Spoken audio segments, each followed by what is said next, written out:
Hello everyone. So today we are going to discuss about an important topic and ये इतना ज़्यादा मुश्किल नहीं है. It's regulation of respiration. So what we are going to discuss is regulation of respiration. So basically regulation of respiration is of two types. One is neural and one is chemical. So first of all we will study about the neural regulation. Neural regulation of respiration. अब respiration को regulate करने के लिए जो neural centres होते हैं that are present in medulla. So just I am making a diagram. So this is our pons, this is our medulla and this is our spinal cord continuing downwards. So ये जो medulla वाला part है this is our medulla pons and ये है spinal cord. अब basically आपको इसके groups याद करने हैं. रेस्पिरेटरी ग्रुप्स कौन कौन से हैं? तो बेसिकली इसके 3 रेस्पिरेटरी ग्रुप्स हैं. ओके, सो फर्स्ट वन जो मैं बनाने वाला हूँ दैट इज़ डॉर्सल. अब डॉर्सल और वेंट्रल में अगर आपको देखना हो तो कैसे पहचानोगे? जो ये वाली साइड है वो डॉर्सल है, ये वाली साइड है वेंट्रल. यानी कि ये आगे की तरफ और ये पीछे की तरफ. अगर आप ब्रेन बनाओगे तो इस तरीके से बनाओगे, यहाँ पे उसका फेस बनेगा आगे. तो this is the ventral and this is the dorsal aspect. So dorsal aspect में यहाँ पे जो ग्रुप प्रेजेंट होगा this is dorsal group of respiratory group, dorsal respiratory group. And ये वाला है this is ventral respiratory group. Okay, this is dorsal respiratory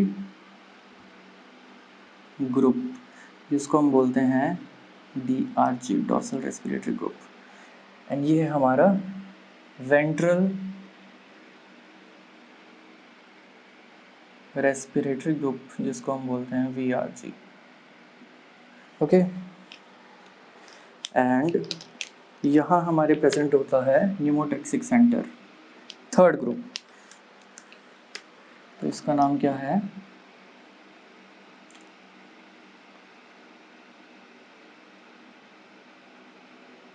pneumotaxic centre.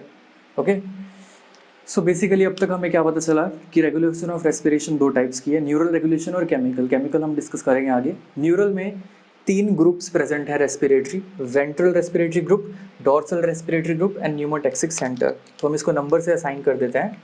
Dorsal respiratory group is number 1, ventral respiratory group is number 2 and pneumotaxic centre is number 3. और अब इनके functions क्या क्या होते हैं वो डिस्कस करते हैं. राइट, ये हमारा dorsal respiratory group, ventral respiratory group. Okay, so जो डॉर्सल रेस्पिरेटरी ग्रुप है ये नॉर्मल रेस्पिरेशन को कंट्रोल करता है. नॉर्मल रेस्पिरेशन, जैसे कि फॉर एन एग्जांपल ये क्या करेगा? सिग्नल भेजेगा. ओके, सोमैटिक न्यूरॉन्स के थ्रू. सोमैटिक न्यूरॉन्स कहाँ भेजेगा signal? That is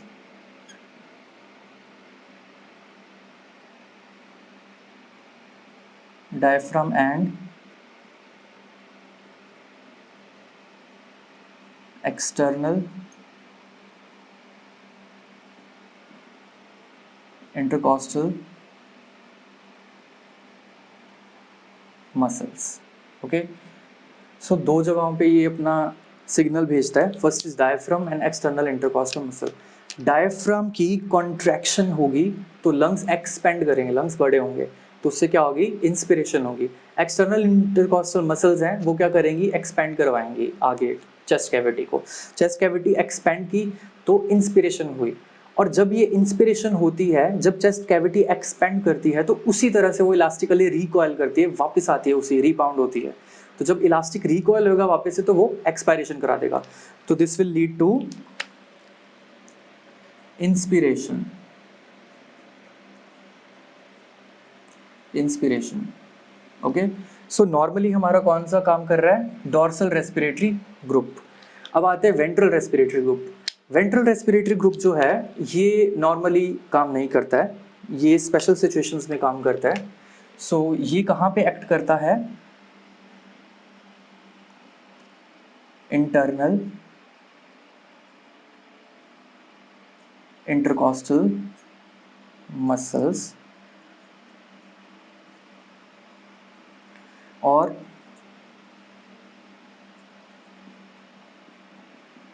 abdominal muscles. सो ये दो जगहों पे काम करता है और ये स्पेशली एक्सपायरेशन करवाता है, एक्सपायरेशन जो हमारा वेंट्रल ग्रुप है, लेकिन ये इंस्पिरेशन भी कराता है। सो ये जो वेंट्रल रेस्पिरेटरी ग्रुप है, ये वाला वेंट्रल रेस्पिरेटरी ग्रुप है, इसमें कुछ एरियाज हैं वो इंस्पिरेशन कराते हैं और कुछ एरियाज हैं वो एक्सपायरेशन कराते हैं। सो ये दोनों करवाता है। जबकि हमारा डॉर्सल रेस्पिरेटरी ग्रुप है, ये जो सिग्नल भेजता है डायफ्राम और एक्सटर्नल इंटरकॉस्टल मसल्स को, वो सिर्फ इंस्पिरेशन कराते हैं। और जो एक्सपायरेशन है, वो जो लंग्स होते हैं इलास्टिक रिकॉइल होते हैं, ऐसे फैलने के बाद दोबारा रिकॉइल करते हैं, तो वो एक्सपायरेशन अपने आप हो जाती है। तो इसमें इंस्पिरेशन का मेन काम है। लेकिन वेंट्रल रेस्पिरेटरी ग्रुप है, ये एक्सपायरेशन करा रहा है और इंस्पायरेशन। लेकिन इसमें इंपॉर्टेंट बात याद रखने वाली ये है कि एक्सपायरेशन पे इसका ज़्यादा ध्यान होता है। जैसे कि एग्जांपल दूँ तो मान लो कि कोई स्टर्नस एक्सरसाइज कर रहा है बहुत ज़्यादा, तब हमारा वेंट्रल रेस्पिरेटरी ग्रुप काम करेगा और तब ये एक्सपायरेशन भी बढ़ाएगा, ताकि लंग्स की वेंटिलेशन बढ़े और ज़्यादा से ज़्यादा एयर एंटर और एग्जिट हो। So this was about the two groups. Now I will talk about pneumotoxic center. Pneumotoxic center का काम बहुत ईजी है। ये क्या करता है, इसको इनहिबिट करता है। ओके, इनहिबिट का मतलब जो न्यूमोटॉक्सिक सेंटर है, वो जो इंस्पिरेटरी सिग्नल जा रहा है, अब ये जो वेंट्रल रेस्पिरेटरी ग्रुप है, ये क्या भेज रहा है,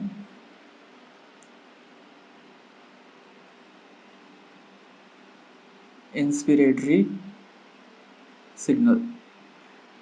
अब जो न्यूमोटॉक्सिक सेंटर है वो डॉर्सल रेस्पिरेटरी ग्रुप को इनहिबिट कर रहा है। ओके, इनहिबिट करेगा तो ये इंस्पिरेटरी सिग्नल नहीं जाएगा। अब नॉर्मली जो इंस्पिरेशन होती है वो 2 सेकंड तक सिग्नल जाता है। ये ऐसे समझाने के लिए बताता हूँ कि इंस्पिरेटरी सिग्नल 2 सेकंड तक जाता है, फिर 3 सेकंड का पॉज आता है जिसमें 3 सेकंड एक्सपायरेशन होती है और 2 सेकंड की इंस्पायरेशन, ऑलमोस्ट लाइक 5 सेकंड तक एक्सटेंड हो जाता है। लेकिन अगर ये इनहिबिट हो जाए तो जो इंस्पिरेटरी सिग्नल है वो कम जाएगा, तो इंस्पिरेशन की जो ड्यूरेशन होगी वो क्या हो जाएगी, बहुत कम हो जाएगी। तो नॉर्मल अगर 5 सेकंड थी तो 0.5 सेकंड, तो इंसान क्या करेगा, तेज तेज सांस लेगा, 0.5 सेकंड में उसकी इंस्पिरेशन होगी। तो ये इंस्पिरेशन की रेट को इंक्रीज कर देता है, इनफैक्ट रेस्पिरेटरी रेट इंक्रीज कर देता है न्यूमोटॉक्सिक सेंटर। किसको इनहिबिट करके, डॉर्सल रेस्पिरेटरी ग्रुप।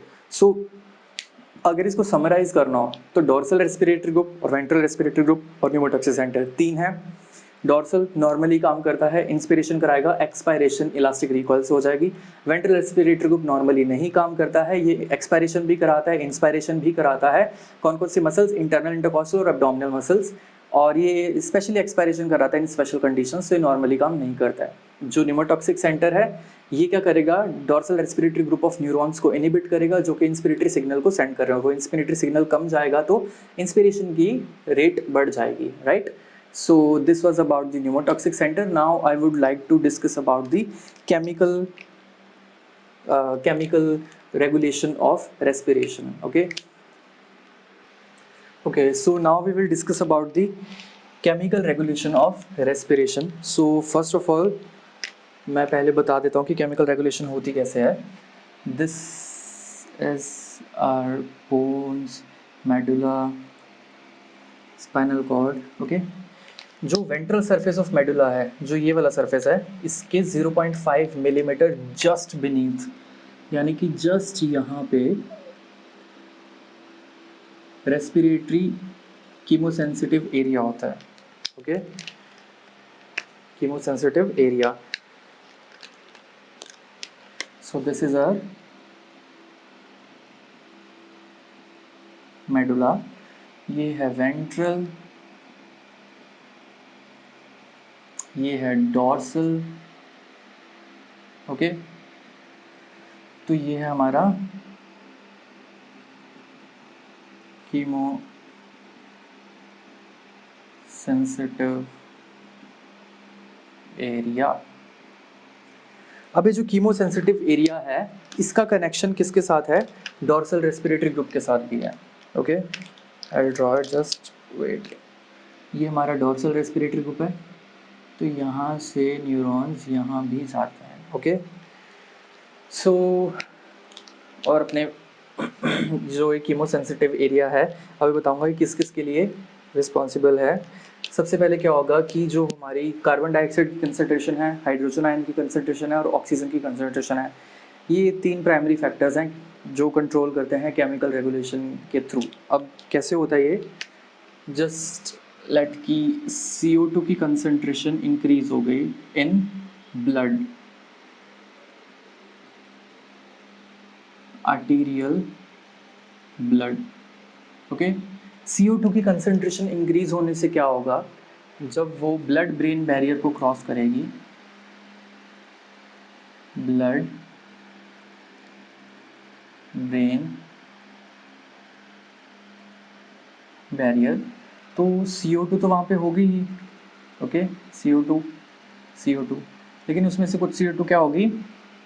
कंबाइन करके वाटर के साथ क्या बना लेगी? H2CO3, और फिर क्या बनाएगी? H++ HCO3 negative.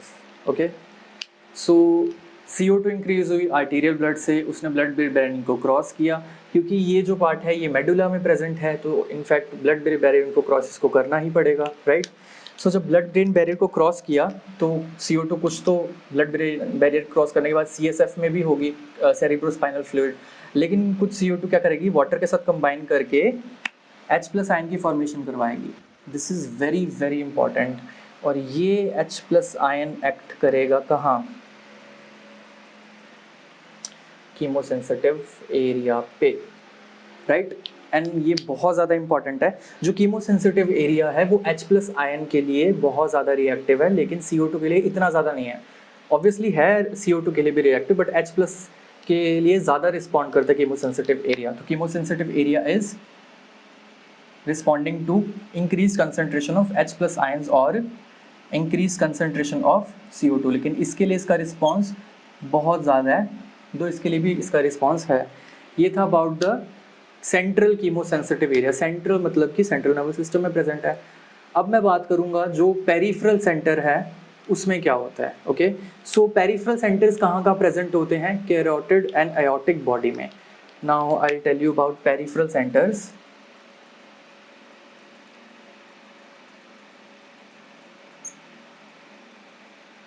Peripheral chemo receptors, actually chemo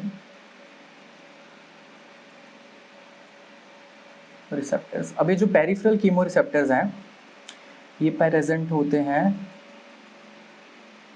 carotid and aortic body में। ओके, जो पेरिफेरल कीमो रिसेप्टर्स हैं they are very much sensitive to CO2 and H+।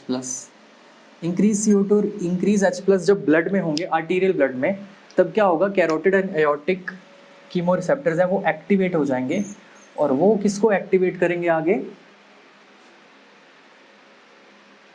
इसको। ये क्या है? Dorsal respiratory group. This is DRG। Okay, so जो central chemosensitive areas थे, arterial blood में CO2 बढ़ी तो इनडायरेक्टली उसने H+ आयन CSF में इंक्रीज कर दिया, और H+ आयन इंक्रीज हुआ तो उसने एक्ट किया कीमोसेंसिटिव एरिया, जो कि सेंट्रल कीमोसेंसिटिव एरिया है, यहाँ पे प्रेजेंट है। और यहाँ पे जब इसने एक्ट किया तो उसने क्या किया? अपनी रेस्पिरेटरी चेंजेस लाए, क्योंकि जब H+ और CO2 इंक्रीज हो गया तो एक्सपायरेशन बढ़ानी पड़ेगी, जल्दी से जल्दी वो बाहर निकालना पड़ेगा, तो that will act on DRG यानी कि डॉर्सल रेस्पिरेटरी ग्रुप। और वो आगे एक्ट करेगा हमारी एक्सटर्नल इंटरकॉस्टल मसल्स पे और डायफ्राम पे। ओके, उसके बाद क्या आया? अपना पेरिफेरल कीमो रिसेप्टर्स। ओके, तो ये chemosensitive area this was central, ये था सेंट्रल, और ये है पेरिफेरल कीमो रिसेप्टर्स। फिर क्या हुआ, हमारे जो पेरिफेरल कीमोरिसेप्टर्स हैं वो कहाँ प्रेजेंट है, कैरोटिड एंड एओर्टिक बॉडी में। तो कैरोटिड एंड एओर्टिक बॉडी के पास अपनी ब्लड सप्लाई होती है, यहाँ पे बहुत सारी आर्टरीज आती हैं जो इनको सप्लाई करती हैं। अब आर्टरीज में जब CO2 और H+ की कंसंट्रेशन बढ़ेगी तो उसको कैरोटिड और एओर्टिक बॉडी में जो पेरिफेरल कीमोरिसेप्टर है वो पहचान लेंगे कि कंसंट्रेशन बढ़ गई है CO2 की और H+ की। वो फिर सिग्नल भेजेंगे कहाँ, डोर्सल रेस्पिरेटरी ग्रुप में, और वो भी रेस्पिरेशन को ऑल्टर करेगा। So this was all about the regulation of respiration. One was neural and this was chemical. If you have any questions, any doubt, you can write down that in comment section below. Thank you.